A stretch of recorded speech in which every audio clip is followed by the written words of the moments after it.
A triathlon saddle? What does that even mean? Well, it's a saddle which you can put on your bike to do a triathlon. But then you guys knew that, didn't you? And it's not why you're here. We are spoiled for choice when it comes to what saddle to put on our bike for a triathlon. You've got triathlon specific saddles. You've got saddles labeled as TT saddles, and obviously you've got road bike saddles. But how on earth do you choose what is right for you? Well, that's where we come in. Today, I'm going to be covering all the things that you need to consider to be able to find the perfect saddle for your next triathlon.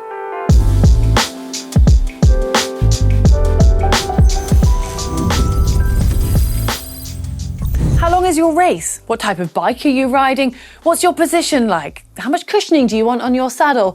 And what is your budget? There are so many things to consider when you're buying a saddle. So let's take a closer look at each of these factors. The most significant will be your bike choice, which will obviously relate to your position too. If you're on a road bike, you're likely to be more upright in your torso, and as a result, you're going to be putting more pressure through your seat bones.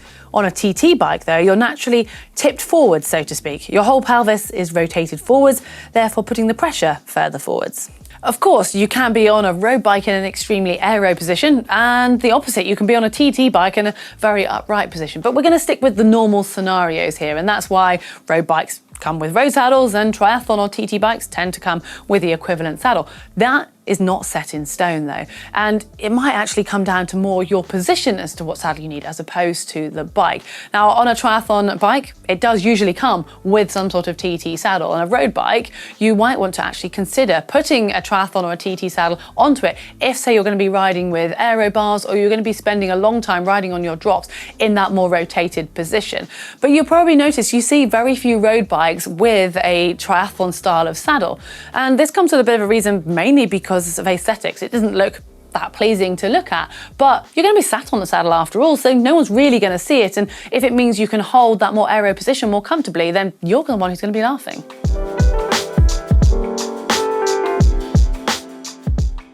Let's take a look at all of those categories that are available to you. Well, the most common is a standard road saddle, and some of these can be perfectly suitable for triathlon.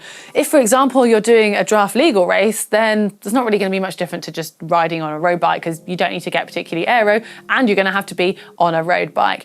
If, however, you're using your road bike but adapting it and putting on some TT bars, then a road saddle can still work, but you might want to look for one with a shorter nose so you're able to get into that more rotated position. And if you look closely at quite a few triathlon saddles and compare them to a road saddle, some of them even look quite similar in shape. They're just shorter in length. And I almost forgot, there's one more type of road saddle.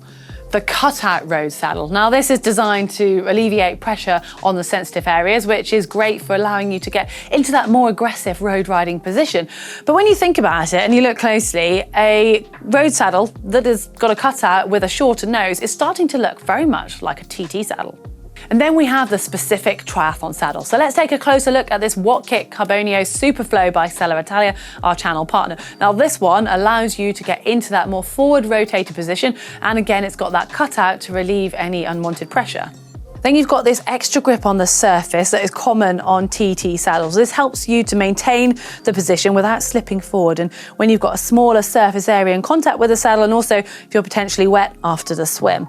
And the split nose design is also very common in triathlon, and this is when the two sides of the saddle have the cutout but they don't rejoin at the front. These can feel quite wide at the nose, and a tip here, you can pull these together and hold them with cable ties, something that I used to do.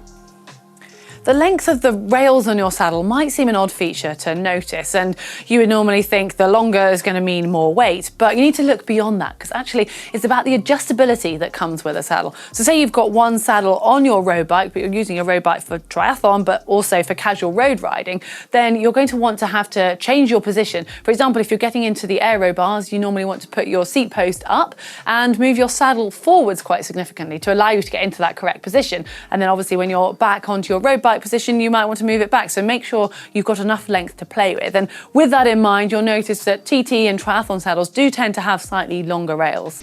Now, as you rotate forwards into that more aero position, your contact point of your seat changes, but also reduces. So the area that is in contact with the saddle needs to make sure it can grip well. And you'll notice in triathlon and TT saddles that they tend to have a slightly different material more towards the front of the saddle to enhance that grip. In fact, this one's actually got grip towards the front, but in the middle part of the saddle. It's natural to think that more cushioning equals more comfort, but that isn't always true. If you relate it to something like a mattress, the softest mattresses aren't necessarily the best for you. When it comes to a saddle, if it's really soft, then it's going to dissipate that pressure, which initially feels really nice, but then it can actually start to put sort of unwanted contact on areas that don't actually appreciate that pressure.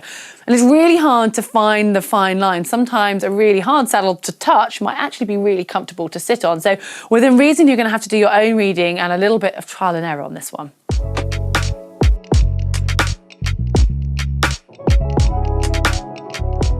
The cost of a saddle will not only reflect its technical development, but also its material. Let's look at the rails, for example. Carbon rails will weigh less than, say, aluminium, and therefore they're going to cost more on a saddle. And that actually goes for the overall weight of the saddle. On the whole, a lighter one is more expensive.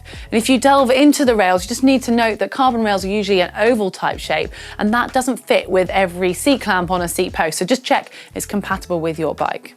It's worth noting, though, that the most expensive saddle isn't necessarily the best. And when it comes to investment, it's not so much about the money you invest, but actually the time and the patience. And maybe that's not what you want to hear right now, but you will find that a lot of shops and some brands will actually allow you to take a saddle home and try it. You've also got the option of trying other people's saddles, so maybe speak to friends, speak to your local club and see if you can borrow one.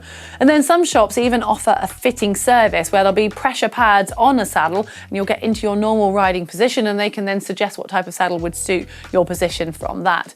And at the moment, in the climate we live in, I know a lot of our shopping is done online. Well, quite a few brands will offer a service to help you actually work out what you need. And Seller Italia have their ID match system, which basically gets you answering lots of questions and then narrows it down into just a few saddles for you to choose from without you even really having to think very much. You're going to be spending more time sat on your saddle during a triathlon than in any other position. So it really is worth it investing a little bit of time and patience into finding the correct one for you. And just be aware that if you do quite a lot of work on altering your position on the bike, then you'll need to think potentially about changing your saddle, but at least changing the position of your saddle. Well, I would love to know what you guys do. What type of saddle do you use for your triathlon bike? Do you even ride a road bike with a road saddle still on your TT bars? And what have you found works for you? Do make this a conversation in the comments section below. Give us a like if you've enjoyed it. Follow us on our social media channels, and why not subscribe here on YouTube as well.